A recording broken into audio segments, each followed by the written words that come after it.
nde ozosala yango lokumu ozongela nzambe eza na bato nzambe akomisi encore na après midi ya lelo babeta maboko na milolo nzambe akomisi okoma moma oyo eza moluka okuta epai ya nzambe makomi na nzambe ezoloba azorenuvele bonte na ye mokolo na mokolo ça veut dire azosalaka bolamu mokolo na mokolo bolamu azokipe te azosala bolamu mpona moto nyonso oyo alingi ye arenuvele bonte na ye arenuvele bolamu na ye bibili ezoloba azobibisa moi mpona bato mabe na bato malamu azonokisa mbula mpona bato mabe na bato malamu ekeso oyo osalaki mpona nzambe alingi encore journa lelo yo mona ngo ebitino omoneli journa lelo alleluya o nzambe akomisi oyo na kino ntango oyo esengeli azwa lokumu nzambe apermetre toloba lisu na ntongo na priere midi ya lelo esengeli azwa lokumu esengeli maboko na biso ekumisa ye esengeli mibebu na biso ekumisa ye tolenge asangisi biso encore na moma oyo ete mingi na moma baza na bopito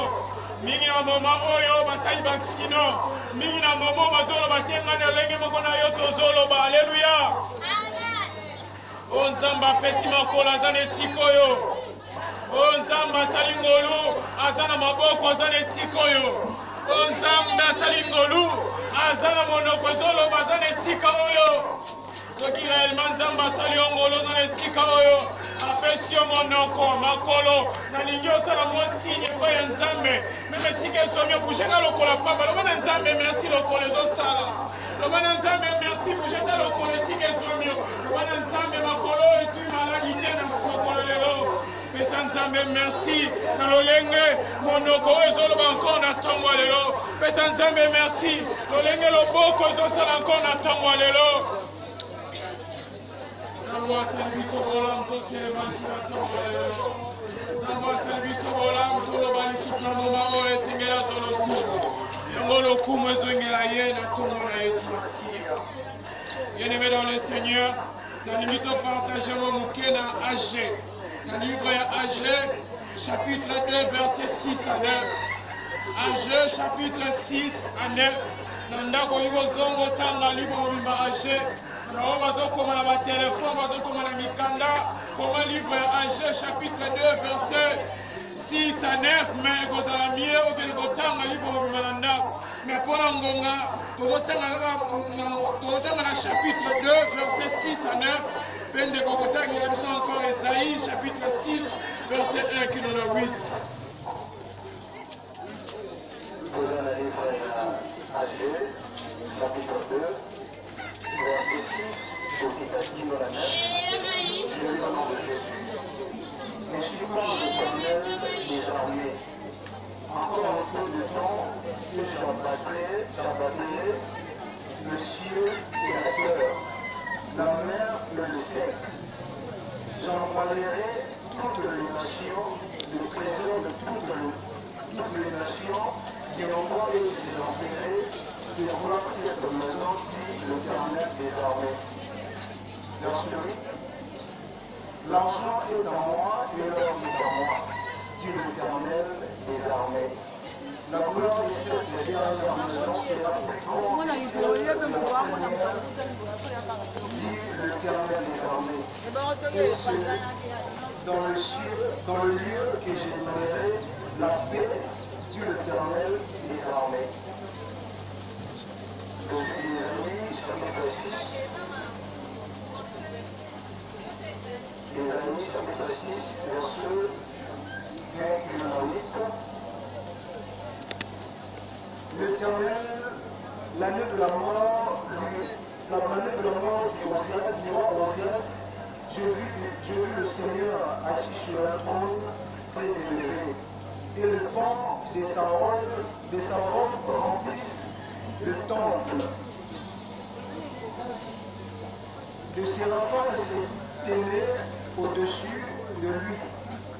Il avait chacun 6 ailes, dedans il se couvert la face, dedans il se couvert le pied, et dedans il se serrait pour voler. Ils criaient l'un à l'autre et disant, Saint, Saint, Saint, est l'Éternel des armées, toute la terre et le plein de sa gloire. Verset 4.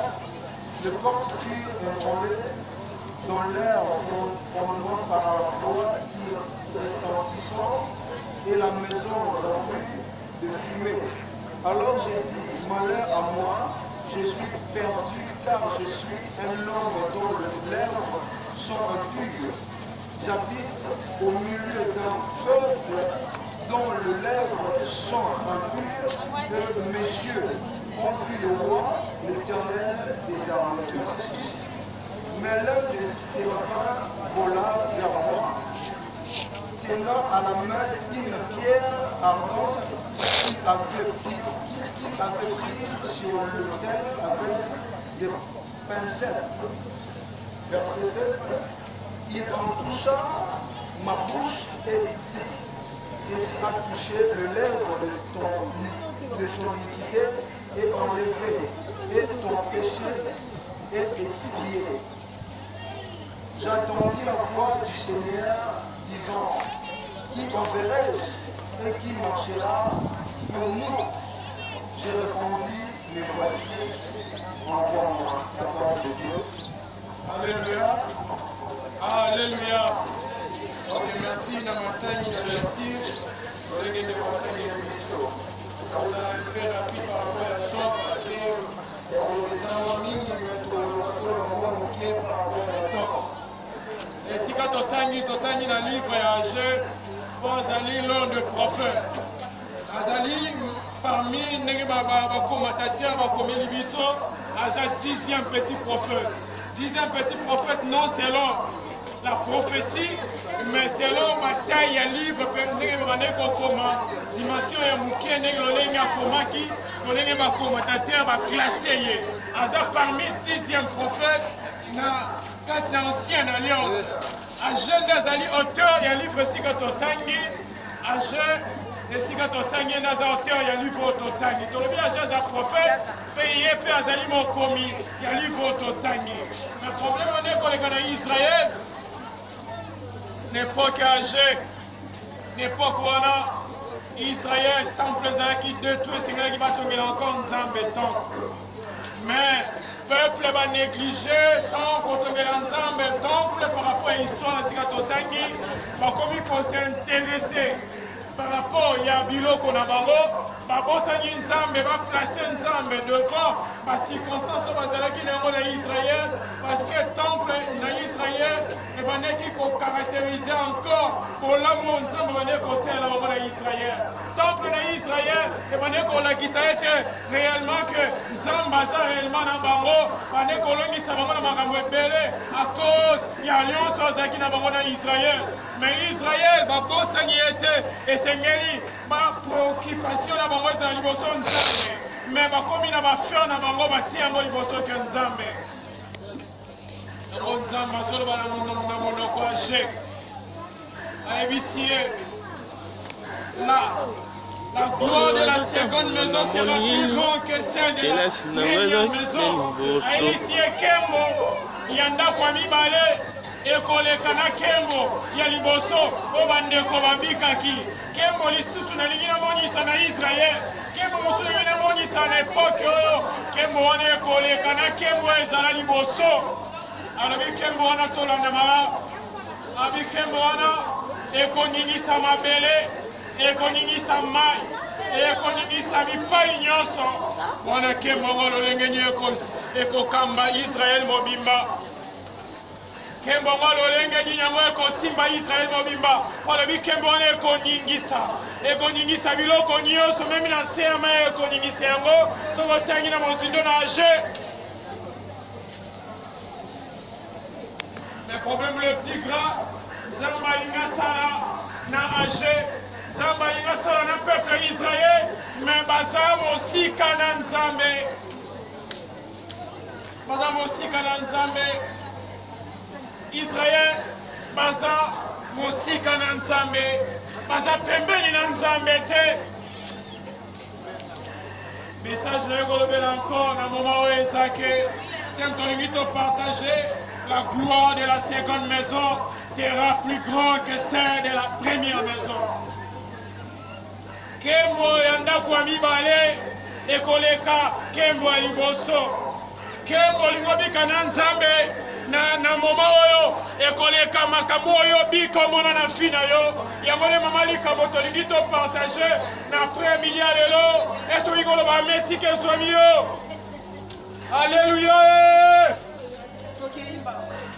Tolo biboye kembo zobika obika dejo libota na yo. Siko makambo nzamba linga sala na yo. Ekoleka na makambo nzamba sala no liboso. Alléluia. Nzamba linga sala na makambo ya sika. Nzamba linga banana oki musuza sika. Yango na message nzamba yenango alobi na loba to solo na yo. Nzamba lobi na pesa yongo na premier lelo. Marambo oyo bika, kolama nzambo oyo bika, abiwa neza muke, osko bika eza koleka. Le problème le plus grave Israël azamosika na nzambe. Lolenge nzamba linyoza la naye, lolenge makote asana nzambe. Alléluia. Lingola nanga malam parce que na moment nazolo brigo raté pe lipambola nzamba lingasala na fina yo. Na moment nazolo brigo raté de libosa nzambe ayiko sala na fina yo. Na moment nazolo ba okoki ko bénéficier na makambo nzamba brigo sala na moment malobo tozoyoka. Alléluia. Landa mala opi tozolo be la gloire. Gloire à nzambe. Gloire à nzambe. Negolobe la gloire à votre mobilité. Negolobe la gloire à l'émotion à maté. Negolobe la satanate. Negolobe la gloire à bandokité. Negolobe la gloire. Negolobe la gloire à fachité. Negolobe la gloire à kabilate. Mais negolobe la gloire à nzambe. Alléluia. Gloire à l'équipe à gloire nyoso. Botombo à l'équipe à botombo minyoso. Nguya wele kiba nguya nyoso yango ndenga na ekolobela na prayer media lelo. Alléluia. Nguya wele kinyoso eleki ba coalition na bango eleki nyoso eleki ba reni nyoso eleki pe ba ibisi biso gloire na hébreu ali kabo na balangi mosusu lolenge batransmettre biso bayebisi biso gloire na hébreu ezali kabod. Kabod ça veut dire poids kilo ya nzambe. Gloire nikoloba kilo ya nzambe, poids ya nzambe. Mpe na grec bayebisi biso eza doxa, mpe na latin bayebisi biso eza gloria. Alléluia. alobi ntango nzambe asalaka ataka poids na ye nyonso, ataka poids ya sante te na ye mpe ataka poids ya nguya na ye. Yango ndenge ekolobela na moma oyo poids ya nzambe. Okobika poids ya nzambe lolenge nano bika te. Soki ozolanda malamu oza attentif okobika poids ya nzambe na vi na yo lolenge nano bika te. Okobika nkembo ya nzambe lolenge nano bika te. Zala attentif na maloba nazoloba encore na plein media lelo parce que ekolobela nkembo ya mibale eleki nkembo ya liboso. Ekolobela nkembo olingo mona sikoyo nano bika yango na vi na yo te.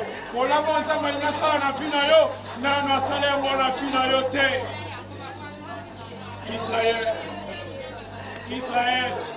Israël, kolingo bika gloire ya nzambe. Israël, kolingo bika bolamu ya nzambe. Yoka, na Israël babane kolona na pokache, bazolona kasi likolo eboyi ko arrose bilanga na bango. Mabele eboyi ko ekela Israël. Israël mabele eboyi ko produit biloko na bango babane kolona na pokache.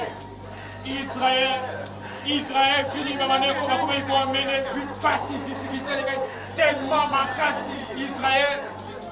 Mais nzambe ekoloba na nzela je kembo sikoyo inabikisa bino kembo ya mibale kembo wana ekoningisa mabele ekoningisa likolo ekoningisa bipai nyonso kembo wana ekoloba simplement eza Jésus Christ de Nazareth. Alléluia. Alléluia. Namonoko esoki koloba Yesu Masiya nde aza mokonzi. Loba nde Yesu Masiya aza na makoki ya kosala nyonso. Loba Yesu yaningisaka likolo na se biso nyonso bato bakangi Yesu aningisaka. Loba Yesu aningisaka bipai nyonso. Yesu aza na makoki ya nyonso. yebabi gloire mibale ekoningisa likolo ekoningisa na se yesu nde moto aza na makoki akoningisa likolo aningisi na se bien-aimé nalingi nafongola parenthèse oyo ekosunga na fina yo yozoyoka biso mosika bipai nyonso tozomona moto azoteya te eza important te no eza important eza maloba ozoyoka oyo eza important osesi malamu moma oyo maloba ozoyoka parce que diable akolinga yo te oyo okosesi makambo malamu na fi na yo parenthèse azofongola oyeba ke eloko nyonso ezalaka liboso yango te elingi oloba ezala liboso parce que nzambe azolobaka ke gloire mibale ekoleka gloire liboso elingi koloba te gloire liboso yango eyaki yango wana elingi koloba ye moto azala gloire liboso yango nde moto ezala liboso alleluya naokinga malamu te napesa baexemple po comprendre nga malamu adam bible ezotekela biso premier adam na deuxième adam bible ezolobela second adam na premier adam Bible est la première Adam dans second Adam.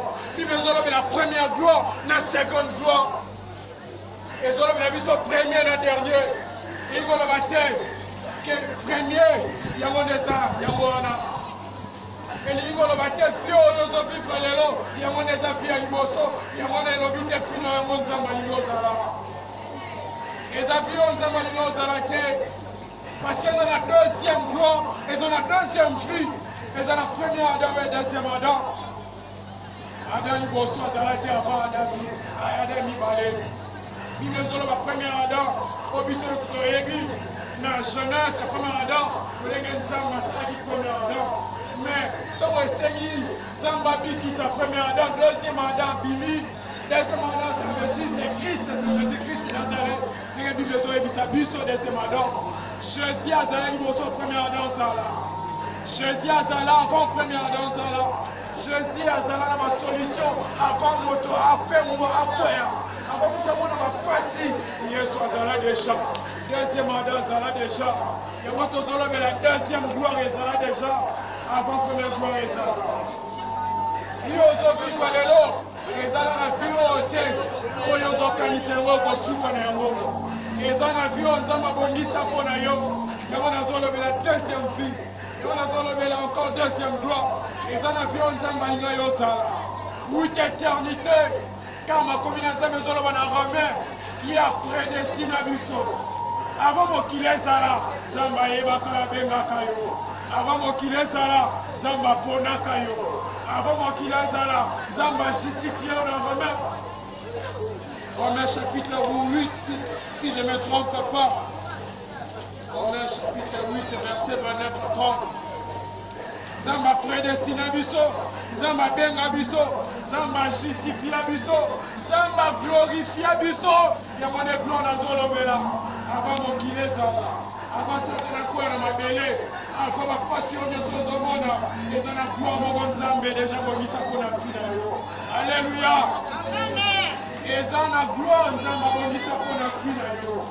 Et ça, puis on a mené le lot, et ça, puis on a mené le lot, puis on a mené le lot, et ça, puis on a mené le lot, puis on a mené le lot, et ça, puis on diable a mené le lot, puis on a mené le lot, peut-être que le chef, nous a amené encore peut-être la difficulté, peut-être que le contact, c'est pas une ensemble,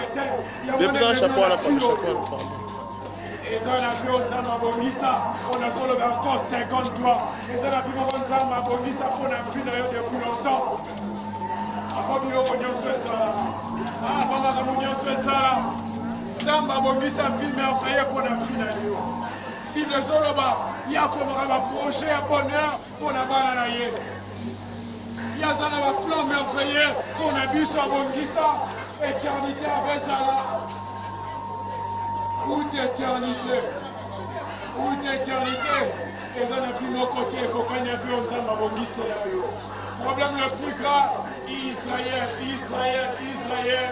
par rapport au Salima Kamansa. Parce que la montée, Israël, par rapport au Salima Kamansa, et les gossos, et les gagnants au Bika Penza, au Zamba Yosa.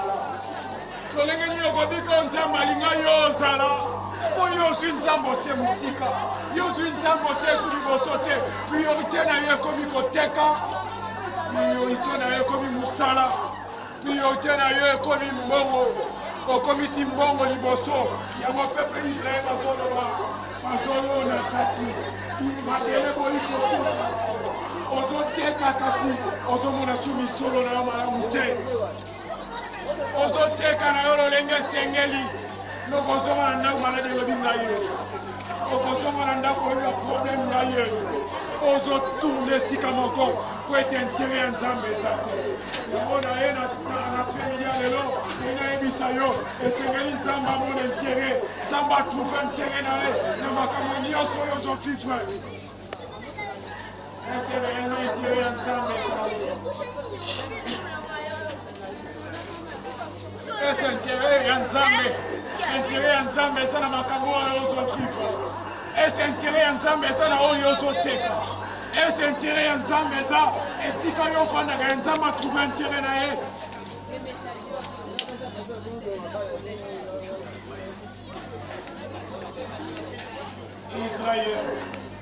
Israël likolo eboyi kotinda mai biloko na bango eboti na Jean chapitre 2 Israël mabele eboyi kotosa bango mpo biloko ebotamala biloko ebima vitamine biloko nzambe azoloba basaki na bango etoboki à cause de ça bazoboma mbongo me mbongo ezobima na baposhe na bango basaki na bango ekomi na madusu na bozokwela bazona sur bolamu te à cause na bazalaki ke intérêt ya nzambe ezalaki lisusu te yango na ye na premidi ya lelo koloba na yo tia nzambe liboso intere ya nzambe ezala bosala na yo intere ya nzambe ezala bosala na yo intere ya nzambe tia nzambe liboso nzambe oyi kozala deuxième position na fi na yo te mwasi akoki kozala première position ya fi na yo te mobali akoki kozala première position ya fi na yo te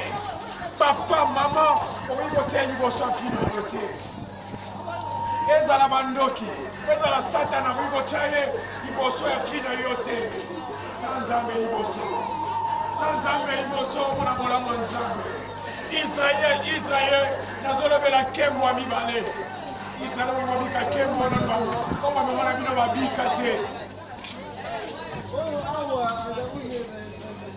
olingo bika nkembo ya mibale oyo papa na yo abika te olingo bika nkembo ya mibale oyo bakoko na yo babika te olingo bika nkembo ya mibale oyo batebena libota na yo babika te meyo olingo bika nkembo ya mibale olingo mona bolamu ya nzambe koleka nanu obomona te olingo mona bolamu ya nzambe olenge nanu bato basensi bolamu wana te probleme eza oyo omona yango esengeli intere ya nzambe esengeli nzambe atrouve intere na makambo na ye nyonso nazolobela gloire ya mibale ekoleka gloire ya liboso gloire ya mibale ekoleka gloire ya liboso gloire ya mibale ekoleka gloire ya liboso gloire ya mibale ekobikisa bino bolamu na libota lolenge nano bobika te gloire ya mibale eza gloire oyo moto moko no na bika yango te gloire wana ezalaka kati na yesu masiya gloire wana eza gloire nzambe apredestina biso kobika yango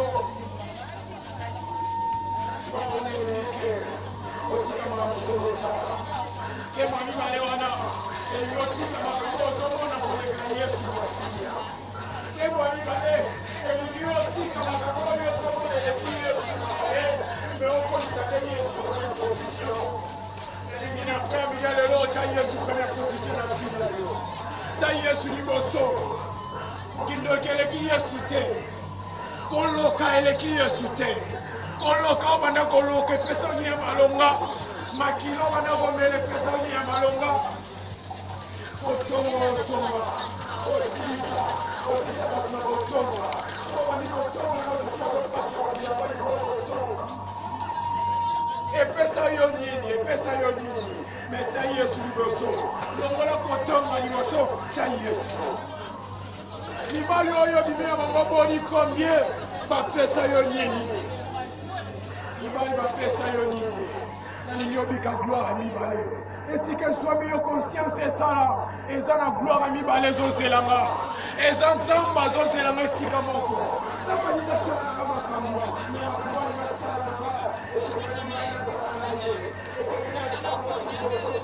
esengeli na tya mobali liboso te esengeli na tya ye na nzambe liboso. Alléluia. Alléluia. Alléluia. Ezala bato balingi batya Yesu liboso. Ezala bato balingi bapesa ntiere na maboko ya Yesu. Ezala bato balingi batya liboso ya Yesu. Yesu bataka maboko ya liboso. Balingi balete.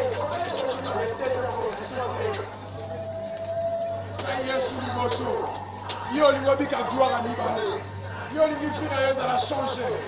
Yo lingi bakakoza simba te. Israel bakakoza simba na moke.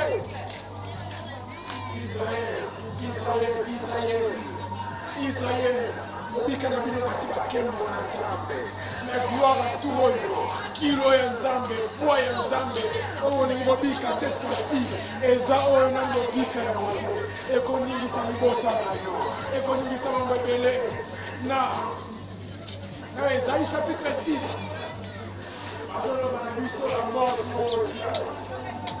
La terre était remplie de sa gloire.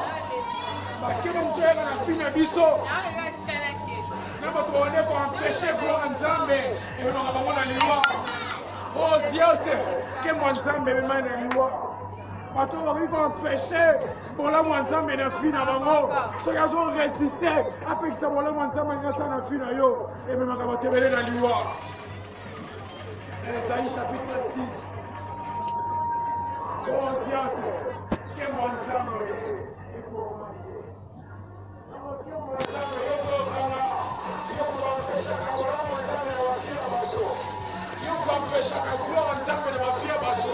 Keba parce que Esaïe kebo Nzambe soko meka okanga bola mo Nzambe na fina yo ozomikela liwa na fina yo ozolukela liwa na fina yo yo lingomona nkembo ya Nzambe ta Nzambe liboso yo lingomona nkembo ya Nzambe nakomi presque na suka na silisa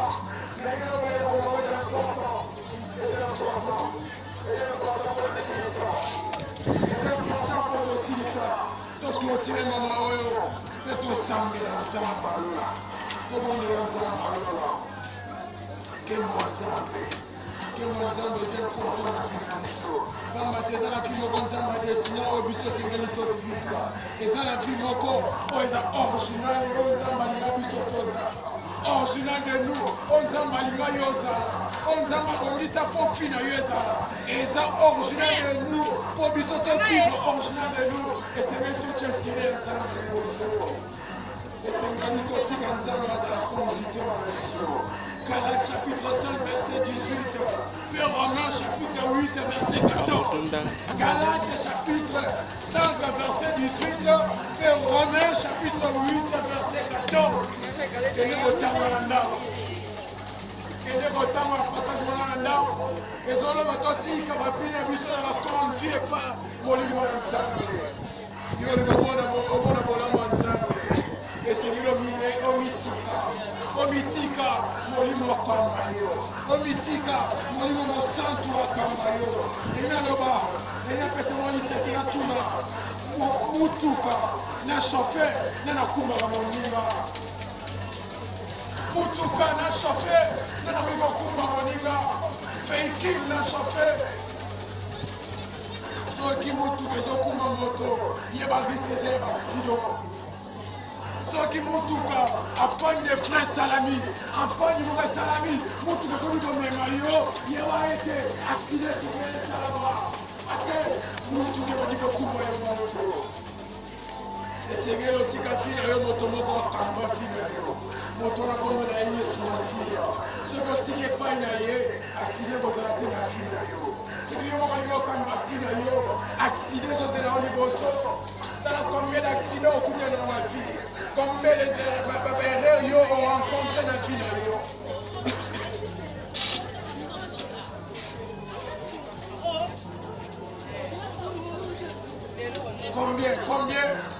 combien parce que yo olingaki volonté na otya liboso yo lingaki badesizio na yo tyo liboso nala badesizio opesa memi oboyaki molimo na nzambe oboyaki nzambe makamba yo yango nakwamile lelo kobosana te esengeli totikala tozala kondu epai ya nzambe molimo na nzambe tika te nzambe apambola maloba nene ya pemile lelo nalobi tika ete nzambe apambola lelo nzambe apambola yo oyoki liloba oyo nzambe apambola yo oyo ntimi ya kotosa maloba oyo nzambe azongisa yango ya mingi tolekela mwa losambo oyo ayoki maloba oyo nzambe apambola ye oyo ntimi atia maloba oyo na mosala nzambe akompanye ye pamba te nzambe atambola maloba oyo batimaka kotambola na ye nzambe apambola ye tozobondela nzambe anda kopesa nzambe merci esika ekomi tolenge oyoki loba na ye tolenge oyoki ye tolenge oyoki nzambe